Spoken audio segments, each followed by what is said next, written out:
เอามาต่อวิดีโอที่2กันเลยเนาะที่หน้าต่าง erpuma.com เนาะ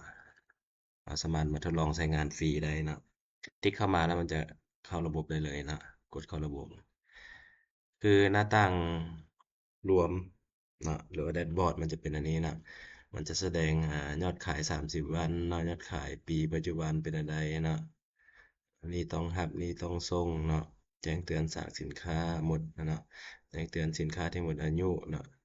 รายการขายเนาะรายการสั่งซื้อต่างเครื่องที่ยังค้างขนส่งเนาะเครื่องที่ยังค้างโดยที่ว่าตัวนี้ยังบ่ทันได้ไปส่งนะเนาะตัวนี้นะขึ้นมาแถบเมนูเบื้องซ้ายเนาะมันก็สามารถเลื่อนเบื้องใดเนาะในเวลาที่พวกท่านเบิ่งนำโทรศัพท์เนาะก็สามารถติ๊กลงได้นะมันจะเป็นรูปแบบนี้เลยนะตัวนี้ iPhone 14 Pro Max นะเมนูจะเป็นนี้นะประมาณนะมันจะเป็น responsive ไปเลยเนาะสามารถเลือกสาขาได้วงตัวเลขต่างๆนะข้าพเจ้าจะไปเลือกตามปีนี้เบิ่งเนาะการเคลื่อนไหวเป็นอะไรนะนี่ต้องรับนี่ต้องส่งเนาะ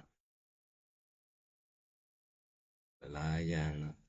ท่านจะเบิ่งเป็นในรูปแบบแท็บเล็ตก็ได้นะ Samsung ก็มีเนาะ iPad Air iPad Pro เบิ่งเนาะเนาะสามารถเลือกเบิ่งได้เนาะอันนี้ซูม100%เบิ่งเนาะซูม100%นี่อยากใหญ่บ่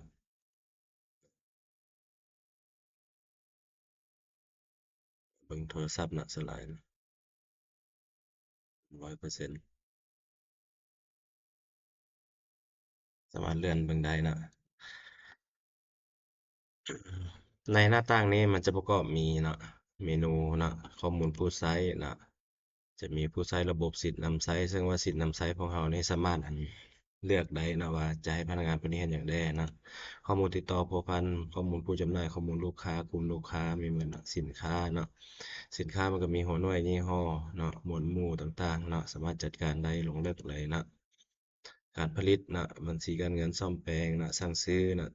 ตัวนี้ถ้ามีสินค้าเราจะสั่งซื้อข้าวสารเนาะเราก็สามารถขายได้นะมีสั่งซื้อแล้วสินค้ามีในสากแล้วก็ให้ธุรกรรมขายนะเสนอราคาไปเลยได้หมดนะอันนี้นะอ่าพวกท่านมีหลายสาขานะสามารถเฮ็ดธุรกรรมได้ธุรกรรมย้ายจากสาขานี้จำนวนจากสาขานี้ไปสาขาอื่นโดยที่ว่าสินค้าตัวหนึ่งท่าน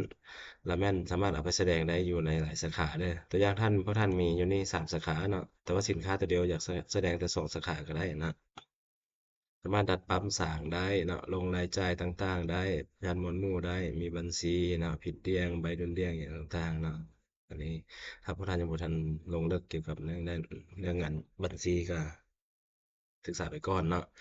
มีรายงานนะกำไรขาดทุนสั่งซื้อขายอย่างต่างๆทุกๆอย่างจะอยู่ในนี้หมดเนาะ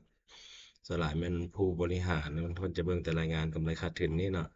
กำไรตามหมวดหมู่กำไรตามยี่ห้อเป็นอันใดเนาะกำไรตามสาขาเป็นอันใดเนาะหลายอย่างเนาะ